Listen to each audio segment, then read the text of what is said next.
Argentina e Cabo Verde. Que jogo essa semana.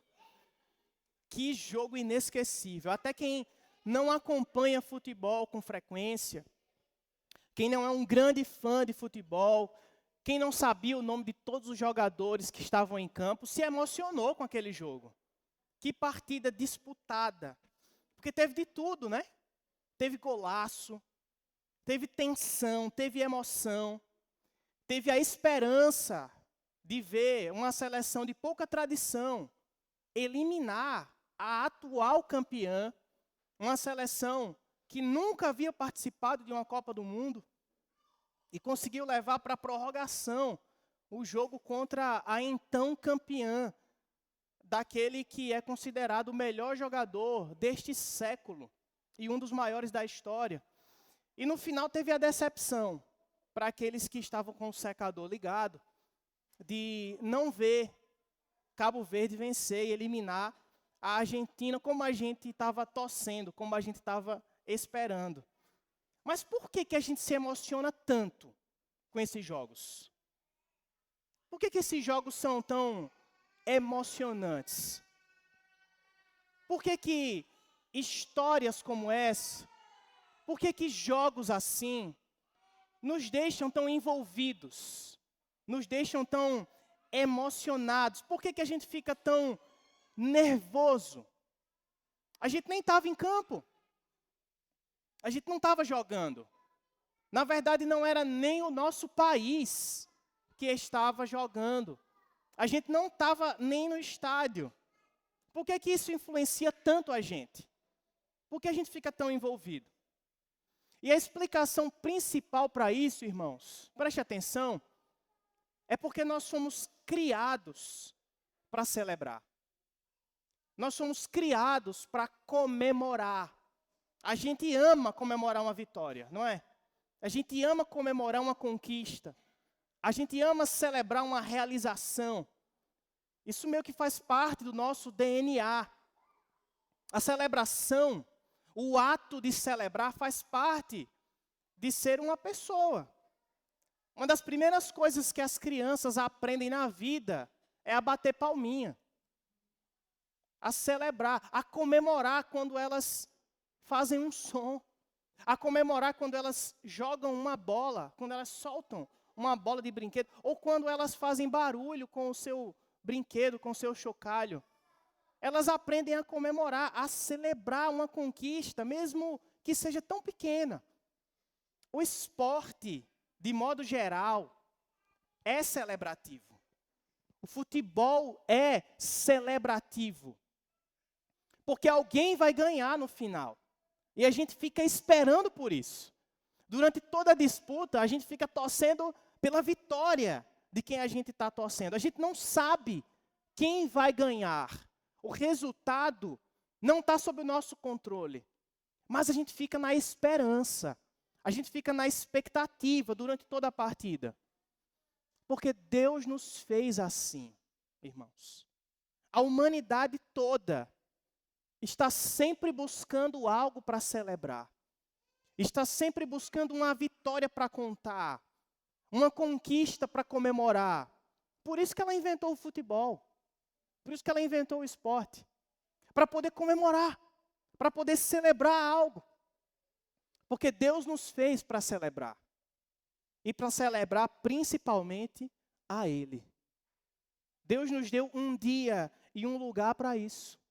E você está aqui nesse lugar. O culto. Ele nos deu o culto. E aqueles que sabem quem é o seu Deus e quem é o seu Criador, também sabem o que precisam fazer toda semana. Por isso, seguindo, irmãos, a nossa série de exposições Ame a Igreja Local, hoje nós vamos meditar sobre um aspecto indispensável da vida cristã. O ato de congregar. Vamos a Hebreus capítulo 10, versículo 25.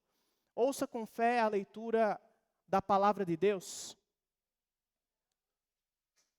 Não deixemos de nos congregar, como é costume de alguns.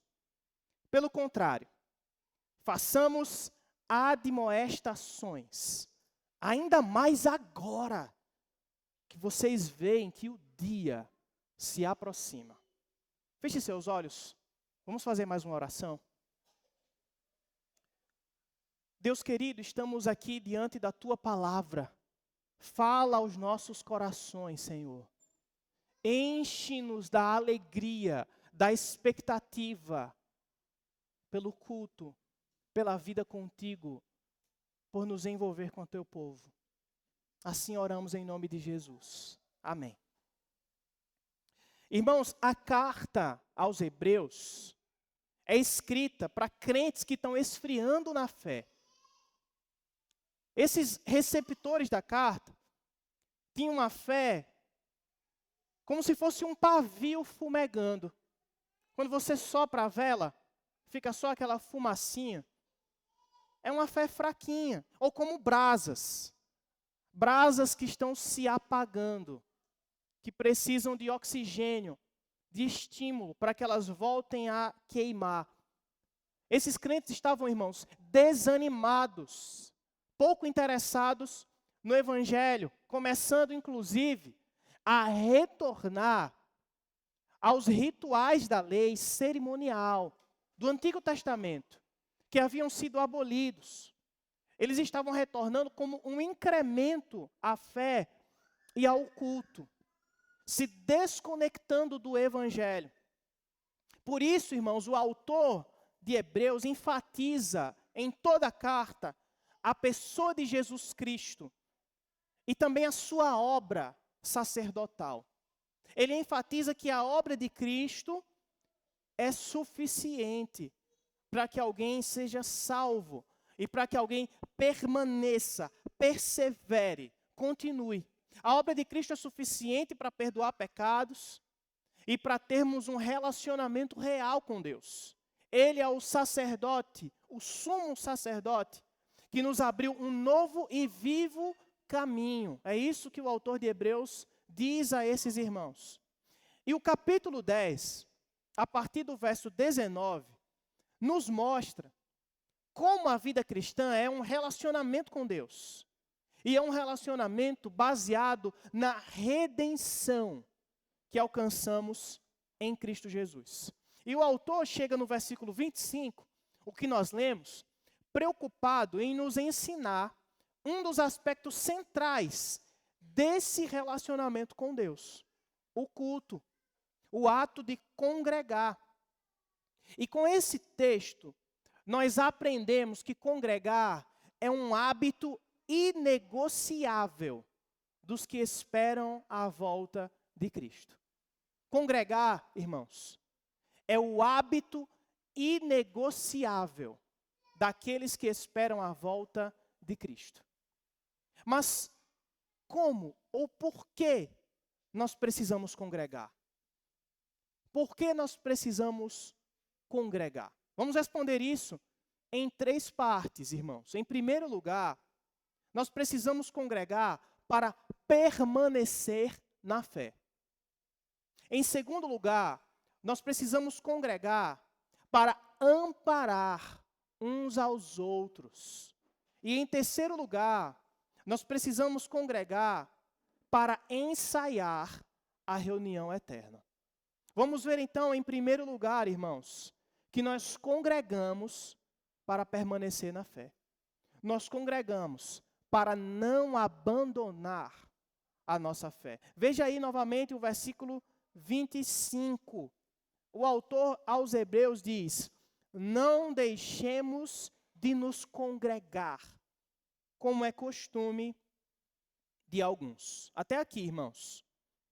Um dos motivos para o esfriamento na fé que esses irmãos estavam experimentando foi a perseguição. Esses irmãos que receberam essa carta estavam sendo severamente perseguidos, porque eles eram judeus que se converteram ao Evangelho.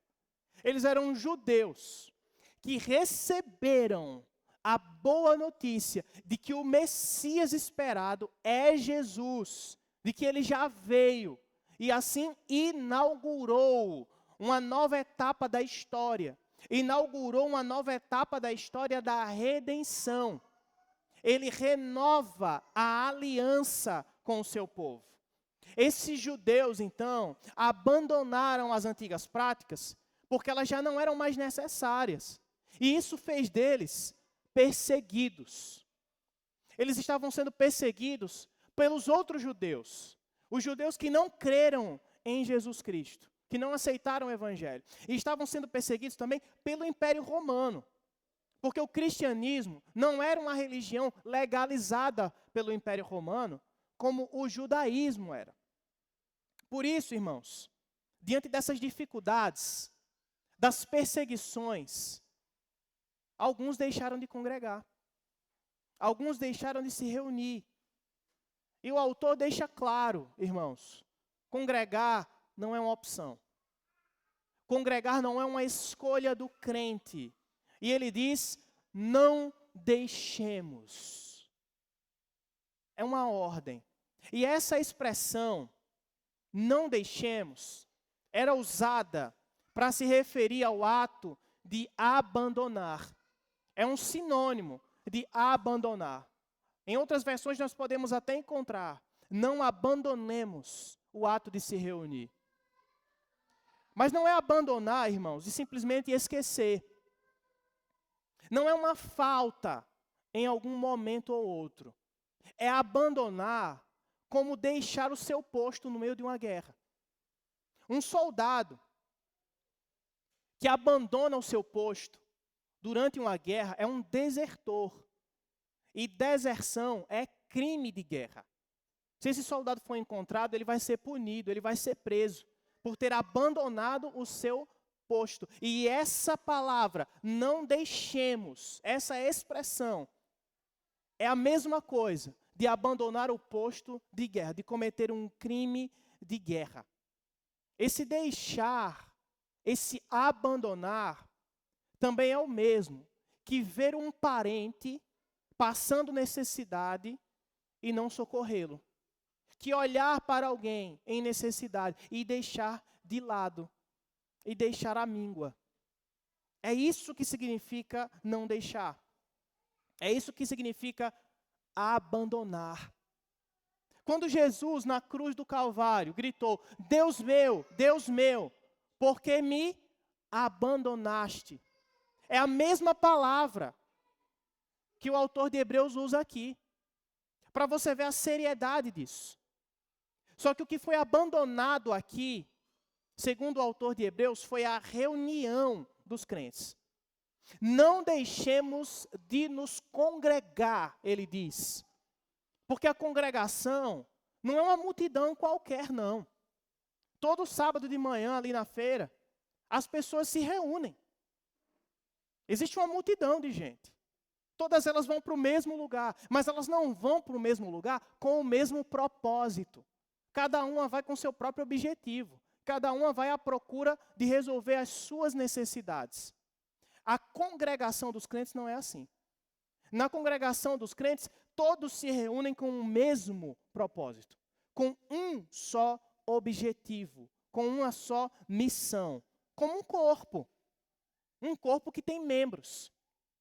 O autor aqui, irmãos, está subindo o tom a respeito da importância de congregar. Ele está dizendo que deixar de congregar é a mesma coisa que arrancar a mão ou o pé do corpo, que arrancar um membro do corpo.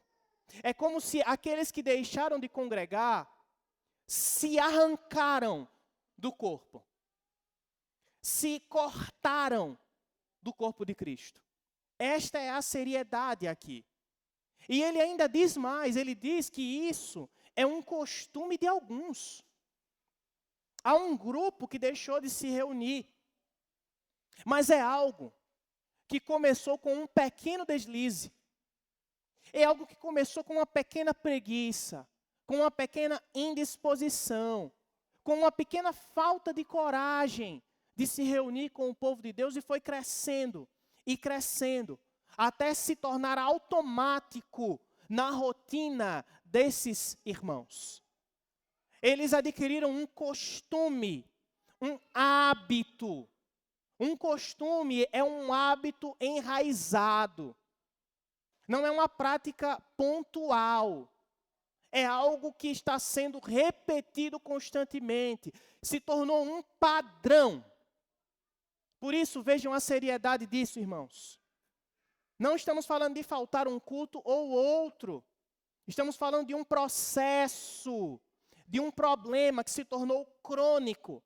Era pequeno, mas se tornou crônico. Se tornou algo enraizado, firmado. Pois quando um cristão, irmãos, decide deixar de se reunir, ele é um soldado que saiu do seu posto. É um soldado que abandonou os seus companheiros diante do fogo cruzado no meio da guerra. Ele deixou seus companheiros em perigo para proteger a si mesmo, para buscar os seus próprios interesses. Todos ali estavam sendo perseguidos, mas alguns decidiram abandonar os seus irmãos no meio da perseguição. É o mesmo que dizer, eu não faço parte daquele grupo. Aquele grupo que está sendo rejeitado, aquele grupo que não é tão popular, aquele grupo que não é tão querido por toda a população, por toda a sociedade, eu não faço parte dele. Eu não vou comprar essa briga. Essa briga não é minha, essa briga é do pastor. Essa briga é dos irmãos da igreja. Essa briga não é minha, eu sou só uma pessoa qualquer, eu não vou me envolver tanto assim. Você lembra de um amigo que abandonou o seu melhor amigo na hora mais amarga da sua vida? Lembra dele? Pedro estava lá, mas foi pior do que não ter estado, porque ele disse que não o conhecia, e ele fez isso 3 vezes, a ponto de chorar amargamente depois. Congregar, irmãos, não é estar de corpo presente e de alma desligada no meio do povo de Deus. Não é assistir ao culto. Vou usar essa expressão entre aspas. Assistir ao culto como se fosse um filme, como se fosse uma apresentação de teatro. Congregar é lutar a luta comum de todos os crentes, junto com os irmãos. Congregar é batalhar ao lado dos seus irmãos pela glória de Deus, no meio de um mundo que odeia o nosso Senhor, que crucifica o nosso Senhor. Irmãos, ninguém acorda em um belo domingo e desiste de crer no Senhor Jesus. Ninguém acorda e resolve apostatar, e resolve abandonar a fé. Não é assim que funciona. Ninguém abandona a fé de um dia para o outro, não. Isso vai acontecendo com um tempo. O abandono da fé começa com pequenos hábitos que vão se enraizando na nossa vida, que vão se tornando um padrão da nossa caminhada. E tem algo em comum entre todos que abandonam a fé, entre todos que deixam a Cristo: deixar de se reunir.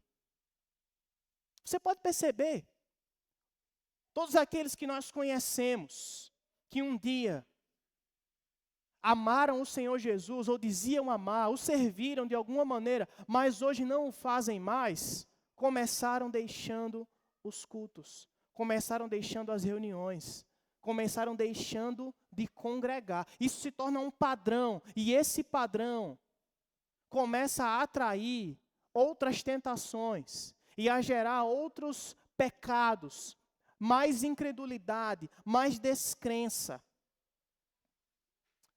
O pastor, teólogo, escritor, comentarista, John Stott, um dos grandes teólogos do século XX, quando veio ao Brasil, ele foi perguntado sobre como ele alcançou um ministério tão frutífero, como ele conquistou um ministério de tanto evangelismo, de tanta produção, de tanta pregação. E ele respondeu: eu leio a Bíblia todos os dias, eu oro todos os dias, e eu não falto a reunião dominical. O básico, perceba, o básico.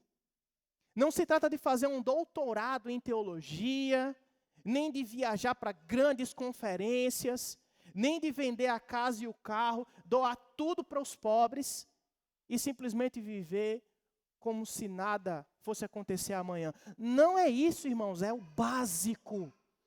Orar, ler a Bíblia, comunhão, é o básico que todo crente precisa. É o feijão com arroz da vida cristã, irmãos. Porque o que nós amamos e que nos leva a nos reunir está além da reunião. Está além, irmãos, daquilo que nós queremos, daquilo que nós simplesmente buscamos. Nós amamos, acima de tudo, aquele que nos reúne. Nós amamos, acima de tudo, aquele que nos chama, aquele que nos convoca à sua presença, aquele que nos chama a participar deste momento semanal. Por causa do que Cristo fez pelo meu irmão, é que eu amo estar com ele. Por causa do que Cristo fez pela igreja, é que eu amo estar com ela. Por causa do que Cristo fez pelo seu povo, eu faço parte desse povo. Isso é o privilégio do crente. As diferenças entre nós, irmãos, frequentemente são enormes. Desde gosto musical, a time que torce, a opinião política, até ao sabor do bolo que vai ser comprado para a reunião do PG. Eu sei que já teve discussão sobre isso nos grupos. Sim, o que é que vai comer? Mas eu não gosto disso, mas eu gosto daquilo. Essas diferenças, irmãos, são comuns. E é bem curioso. É bem curioso que às vezes a gente precisa trabalhar pelo Evangelho ao lado de pessoas que nós não escolhemos. E sendo bem honesto, entre nós aqui, nós nunca escolheríamos. Fale a verdade. Nós não escolheríamos. Se fôssemos escolher, seriam outras pessoas. Mas a parte boa é que você também não seria escolhido. E o Senhor te escolheu. Esse é o mistério da graça de Deus. Eu não me escolheria também. Você talvez não se escolhesse também. Mas Deus te escolheu. E Ele te escolheu para caminhar com essas pessoas. Ele te deu um povo neste lugar. São esses os irmãos que Deus te deu para caminhar junto. Às vezes parece ser mais agradável, mais confortável estar do lado dos mais descolados, dos mais diferentões ou dos que são mais populares. Mas o sacrifício de Cristo nos humilha ao ponto em que nós chegamos a nos arrepender por não nos alegrar por estar ao lado daqueles que foram feitos filhos de Deus. Sim, Deus tem seus filhos e nós devemos estar ao lado deles. E estar ao lado dos filhos de Deus, irmãos, é a honra que Deus nos deu. É o privilégio que o Senhor nos concedeu. É um presente que Deus nos deu. Pois melhor é ser parte dos filhos de Deus do que estar perdido como um órfão neste mundo. Não, nós não somos mais órfãos. O Senhor Deus nos adotou. E Ele adotou a todos nós. Nos colocou na mesma casa e disse, aprendam a viver em comunhão. Não deixem de congregar para não abandonar a fé. Esse é o primeiro motivo, irmãos, que nos leva a congregar. Para não abandonar a fé, para permanecer na fé. E em segundo lugar, nós vamos ver que nós congregamos para amparar uns aos outros. Volte os seus olhos para o versículo 25 mais uma vez. Ele diz, não deixemos de nos congregar, como é costume de alguns, Pelo contrário, façamos admoestações. Até aqui, irmãos. E agora o autor nos diz para fazer o contrário. Ele nos dá o ato oposto ao de deixar de congregar. É o de estar lado a lado. O contrário de abandonar é o quê? Se reunir, se juntar, se aproximar. E é isso que ele quer dizer quando ele manda fazer admoestações. Quando um jogador de futebol se machuca, vamos aproveitar que a gente está em período de Copa do Mundo. Quando o jogador de futebol se machuca, cai lá no gramado, fica lá gemendo de dor, não consegue se levantar, não pode caminhar por causa da lesão, o que acontece? Quem é que vem ajudar? O médico e os maqueiros, né? Chega aqueles 4 caras com a maca, ou 2, acho que agora são 2, chegam com a maca e param do lado do jogador, colocam o jogador na maca e o levam para fora, para que ele seja atendido, para que a lesão dele não se agrave. É isso que essa palavra significa. Fazer admoestações é literalmente se aproximar e se colocar de lado. É literalmente isso. É chamar para perto. É chegar perto. Admoestar, irmãos, é encorajar, é incentivar, mas também é corrigir, também é insistir, tudo numa só palavra. Essa palavra maravilhosa significa tudo isso. É o ato espiritual de encorajar o irmão, de mostrar o erro dele com amor, com misericórdia. E é também apelar para que ele permaneça firme, para que ele continue caminhando. O autor, irmãos, diz que em vez de abandonar o posto de soldado, em vez de deixar o seu lugar como soldado, o crente tem que ir para o fogo cruzado. Ele tem que entrar nas trincheiras. Ele tem que carregar a sua arma, colocar os materiais de socorro em sua mochila e ir ao encontro dos seus irmãos. Permanecer com eles até a morte ou até a vitória. Na guerra, só um lado vence. O outro tem que perder. Os que perdem podem morrer. Os que vencem certamente ficarão vivos. Mas o crente precisa estar com seus irmãos no meio da batalha. Isso é, façamos admoestações. Então eu pergunto a você, irmão, onde você pretende ouvir admoestações? Onde você quer ser encorajado? No Instagram? Nos cortes de podcast do TikTok? Nas pregações do YouTube? Irmãos, eu valorizo demais o meio digital.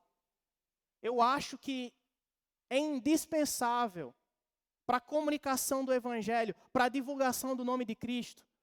Mas nós temos que parar de achar que nós somos tão alimentados digitalmente como somos presencialmente.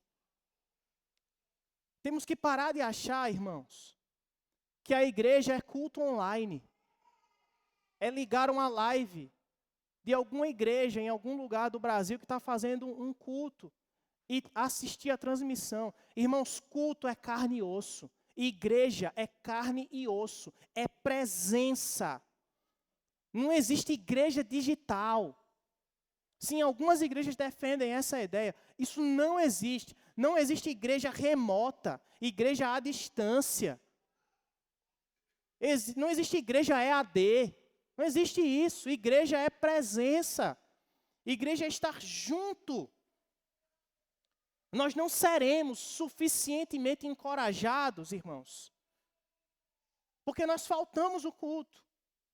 E queremos compensar abrindo o YouTube e ouvindo a pregação de algum expositor famoso, de algum teólogo conhecido que nós admiramos. Irmãos, honestamente, se isso fosse o suficiente, eu não estaria aqui. Não estaria aqui pregando, eu não teria feito um trabalho de exegese, nem orado por vocês, nem orado pela exposição da palavra, nem orado pelo culto, não teria feito isso, e nenhum outro pastor faria isso. Deus não exigiria isso de nenhum pregador, de nenhum pastor. Simplesmente porque o que Deus quer é que a igreja se reúna e ouça a palavra de Deus presencialmente.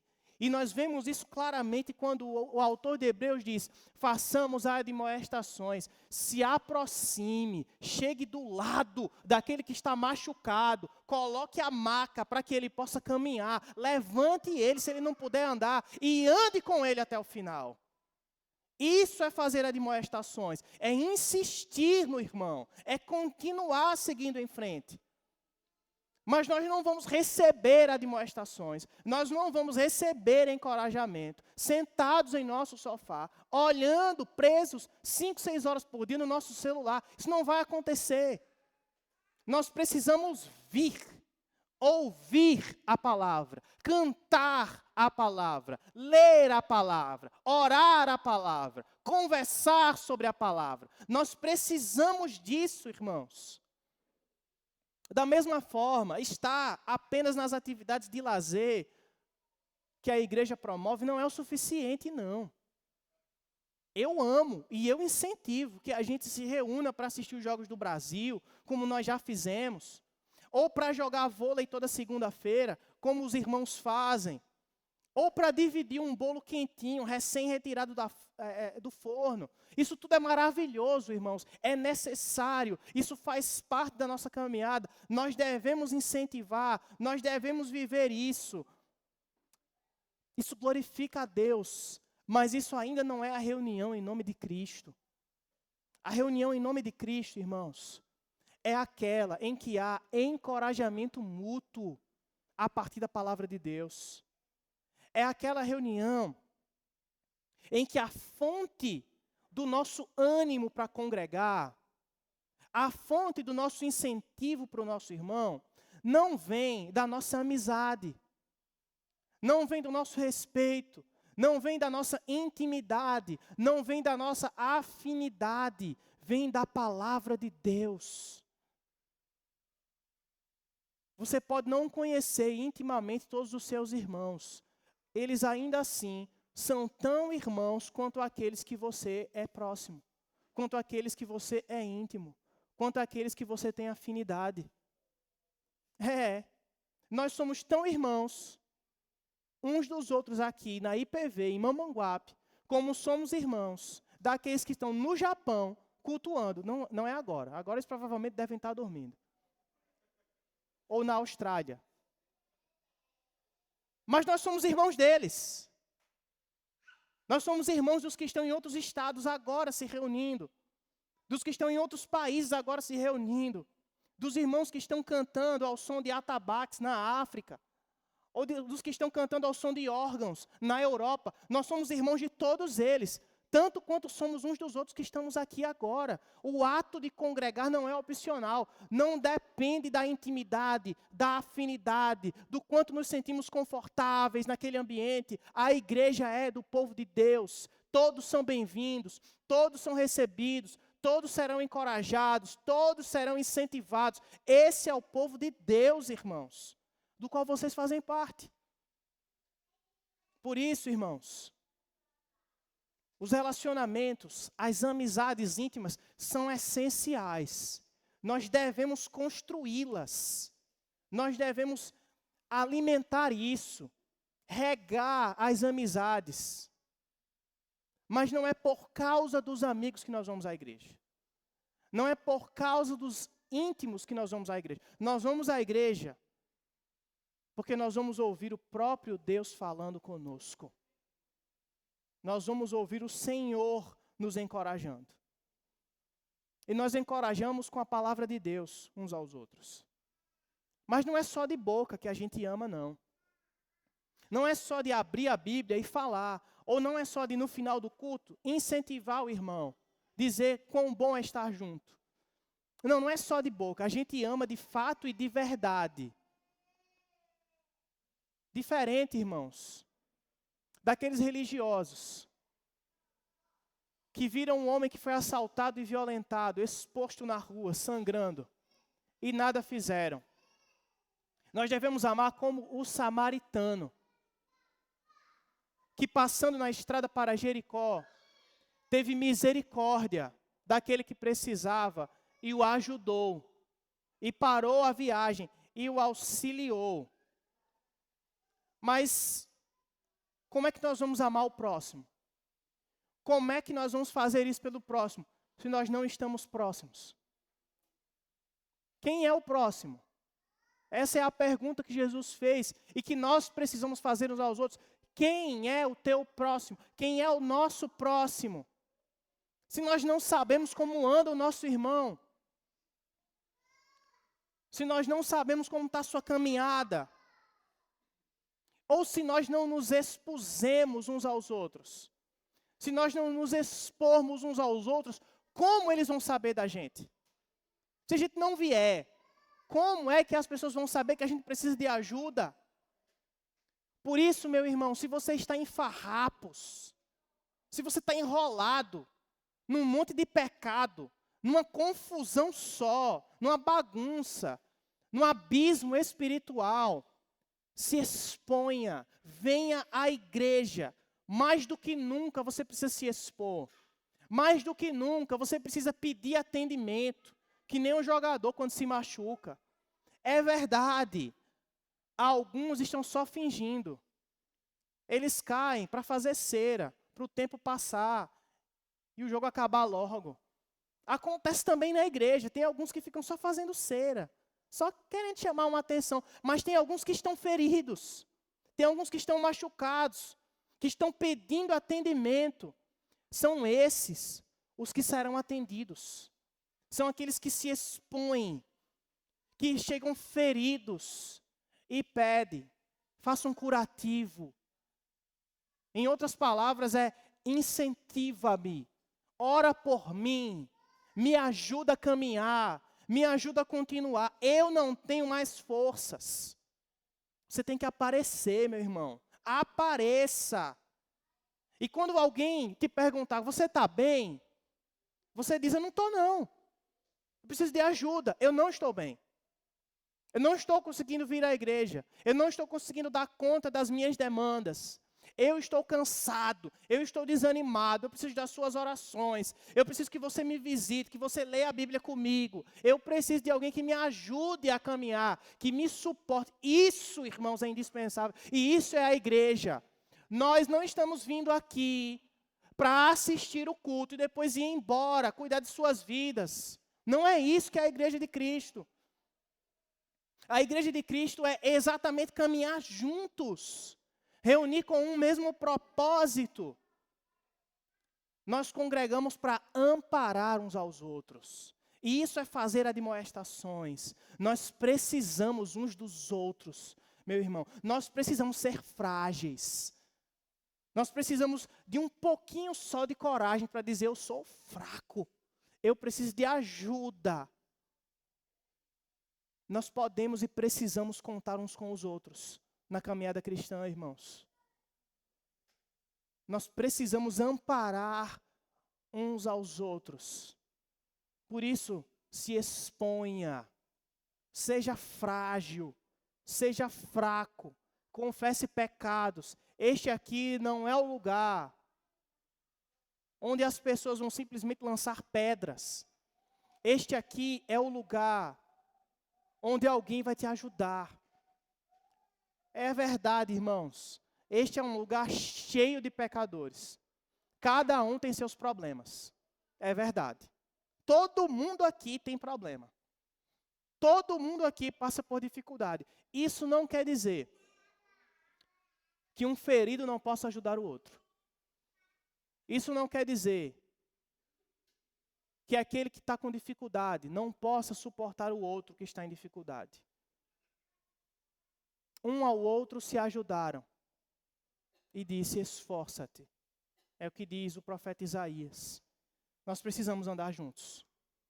Porque nós congregamos para não abandonar a nossa fé.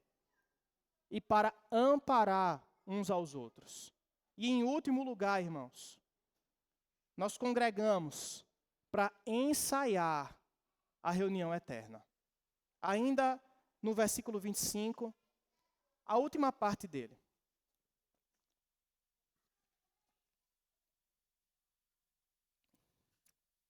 Diz o texto: não deixemos de nos congregar, como é costume de alguns. Pelo contrário, façamos admoestações, ainda mais agora que vocês veem que o dia se aproxima. Ainda mais agora, diz o autor de Hebreus. Irmãos, fazer admoestações, se reunir, congregar, já é indispensável. Ninguém pode abrir mão. Só que ele diz que agora é ainda mais. Agora é ainda mais necessário. Ele coloca intensidade nesse momento. Sim, todos precisam congregar. Não deixe de se reunir, não deixe de congregar. Mas agora ainda mais. E por que agora? Porque agora tem que aumentar. Porque agora tem que se reunir ainda mais. Ele diz, porque vocês veem que o dia se aproxima. Vocês veem. É algo que é possível ver, contemplar, perceber com clareza. Porque os sinais são visíveis. Os sinais são perceptíveis. Tem algo se aproximando. Não dá para negar. Não dá para evitar. Não somos nós que estamos nos aproximando de algo. Não somos nós que estamos chegando perto de algo. É algo que está se aproximando de nós. Algo que está chegando a nós. Mas não é uma aproximação sutil. Não é uma caminhadazinha, devagar, de alguém que chega à espreita, devagarzinho, não. É como se fosse um trem em alta velocidade. Dá para ouvir um trem se aproximando? Sim ou não? Um trem em alta velocidade, o trânsito tem que parar. Porque senão ele vai levar tudo. Ele vai empurrar tudo. E esse é um trem em alta velocidade, que pode ser ouvido de longe. Mas que trem é esse? O autor diz, ele chama de o dia. Dia com D maiúsculo. O autor não está se referindo, irmãos, ao dia do Senhor dominical, mas ao dia do Senhor final. O dia da volta de Cristo. A segunda vinda de Cristo. E o que é que os cristãos deveriam fazer diante da aproximação do dia do Senhor? Se reunir ainda mais, congregar ainda mais, admoestar ainda mais, pregar aos outros ainda mais. A dedicação dos crentes deve aumentar progressivamente à medida que o retorno de Cristo se aproxima. Quanto mais perto o noivo está chegando, mais a noiva se alegra pelo dia do casamento. Essa é a ideia do autor de Hebreus. Por isso, irmãos, preste atenção no que o texto está fazendo aqui. O autor de Hebreus está conectando a nossa reunião semanal, o dia de hoje, com a reunião final. Quer a prova disso? Abra sua Bíblia agora, em 2 Tessalonicenses, capítulo 2, versículo 1. Volte algumas páginas. 2 Tessalonicenses, capítulo 2, irmãos, versículo 1. O que Paulo diz aos Tessalonicenses é: irmãos, no que diz respeito à vinda de nosso Senhor Jesus Cristo e a nossa reunião com Ele, pedimos. Até aqui, irmãos. A nossa reunião com Ele. A mesma palavra que Paulo usa aqui para falar da reunião com o Senhor Jesus é a palavra que o autor de Hebreus usa quando ele diz: não deixemos de congregar. É a mesma palavra. E essa palavra só ocorre 2 vezes em toda a Bíblia. Exatamente nesses 2 versículos. Somente aqui, irmãos, essa palavra é utilizada. Por isso, não pense que essa nossa reunião não tem um significado futuro, eterno. Ela não representa apenas o presente. Ela não nos edifica só para o agora. Ele está falando de uma reunião, que é a reunião definitiva. Ele está falando que a nossa reunião, a reunião dos crentes uns com os outros, aponta para a reunião dos crentes com Cristo. Em outras palavras, o culto é uma antecipação do céu. O culto é o antepasto da eternidade. Antepasto é a expressão usada pelos italianos para a entrada que vem antes da massa, daquela massa deliciosa que eles costumam fazer lá. Antes disso tem uma entrada, um pedacinho de biscoito ou alguns pães. Isso é o antepasto, antes da pasta, antes da massa. O culto é a entrada da eternidade. O culto é o que nós saboreamos antes do prato principal. O culto é o que nós experimentamos antes da eternidade. E aqueles que estão deixando de congregar, aqueles que estão deixando de lado a adoração, estão dizendo ao mundo que não esperam o Senhor. Estão dizendo ao mundo que não têm expectativa pela volta de Jesus. Já aqueles que se reúnem, aqueles que congregam, estão dizendo ao mundo que confiam na volta de Cristo. Estão dizendo ao mundo que esperam ansiosamente que Jesus volte. Irmãos, cultuar é um ato de resistência ao isolamento que o mundo propõe. O mundo propõe isolamento. E o mundo propõe incredulidade, materialismo. O materialismo é a ideia de que a felicidade é o aqui e agora. Não existe futuro, existe presente. Não existe depois, não existe amanhã. Carpe diem. Já ouviu isso? Aproveite o dia. O que nós pregamos não é carpe diem. O que nós pregamos é corandel. É a vida diante de Deus. É viver diante do Senhor. E nada é mais urgente do que resgatar a consistência no culto, a presença no culto, e fazer disso um hábito inegociável na sua vida. Inegociável. Cultuar, irmãos, é dizer ao mundo: eu creio que Jesus virá. Cultuar todos os domingos é anunciar ao mundo: todos os domingos eu saio de casa e vou à igreja, porque Jesus vem me buscar. Porque Jesus vem resgatar a sua igreja. Por isso, irmãos, o culto é e precisa ser uma expressão de fé. Já percebeu isso? A gente não vê o céu. A gente não vê o inferno. A gente não vê o Espírito Santo. A gente não vê Pai, Filho e Espírito Santo. A gente não vê. E o mundo anda por vista. O mundo quer sempre comprovações visíveis. Tem até alguns cristãos que precisam de imagens para conseguir crer, para conseguir adorar. Nós andamos por fé e não pelo que vemos. Nós não andamos por vista. Nós andamos pelo que nós cremos. Por isso que a gente canta. Por isso que a gente ora. E a gente celebra a quem a gente não vê com nossos olhos carnais. O máximo que a gente vai ver é o pão e o vinho, que a gente vai celebrar. É o máximo de representação visível da nossa fé. Por isso, irmãos, nesse sentido, o culto é sempre uma festa. É sempre uma festa da salvação. é sempre a celebração da fé.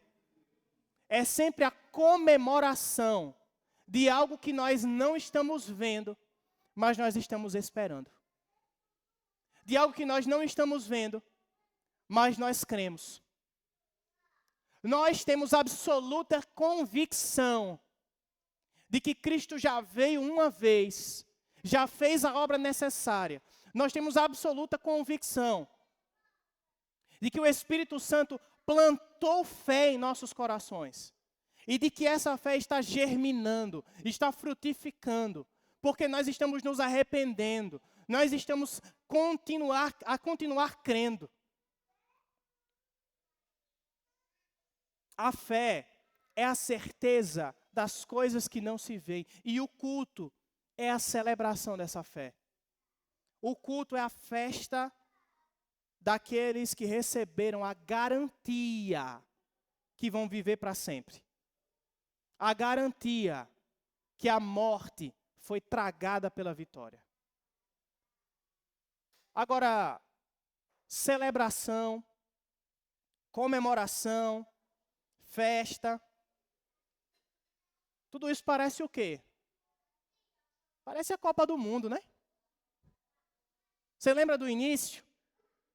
Quando eu falei que a gente foi criado para celebrar, a gente foi criado para comemorar, a gente ama a Copa do Mundo, e não somente os crentes, tá? Todo mundo ama a Copa do Mundo, porque todo mundo ama celebrar, todo mundo ama conquistar, todo mundo ama vencer. E a gente celebra, a gente comemora aqui, a gente celebra ao Deus invisível, ao Deus que a gente não vê, mas a gente não vê ainda. A gente não vê por enquanto. Porque o autor de Hebreus disse, o dia se aproxima. E nesse dia, irmãos, a gente vai ver. Nesse dia, todo olho verá, até mesmo aqueles que o transpassaram. Nesse dia, irmãos, a gente vai ver o que todo mundo queria ver, mas não quis crer. E porque a gente creu, a gente vai ver. A gente vai ver algo muito melhor do que o Hexa. A gente também vai ver o Hexa. Mas a gente vai ver algo muito melhor do que o Hexa. A gente vai ver algo muito melhor do que uma sexta estrela. A gente vai ver uma estrela muito mais brilhante. A estrela da manhã. A raiz de Davi. A gente vai ver Cristo Jesus, o nosso Salvador, irmãos. Ressurreto, vitorioso, resplandecente, conquistador, Rei dos reis, Senhor dos senhores, o nosso campeão. A gente vai ver a Ele, porque Ele venceu. E finalmente, a gente vai poder comemorar a vitória dEle, na presença dEle, vendo a Ele com olhos de carne. A gente espera. Enquanto esse dia não chega, a gente crê. Enquanto esse dia não chega, a gente comemora agora a vitória com Ele, aqui, espiritualmente presente. A gente se reúne para comemorar o que Ele fez por nós. A gente se reúne para celebrar a vitória que já é nossa. Porque Cristo morreu, Cristo ressuscitou e com Ele nós também ressuscitamos. E isso é para todo crente, porque Cristo venceu. E todos os que creem em Cristo venceram com Ele. E é por isso que a gente se reúne. Feche seus olhos, meu irmão. Medite nesse momento em oração, enquanto nós nos preparamos para cantar ao Senhor em resposta a tudo aquilo que nós ouvimos.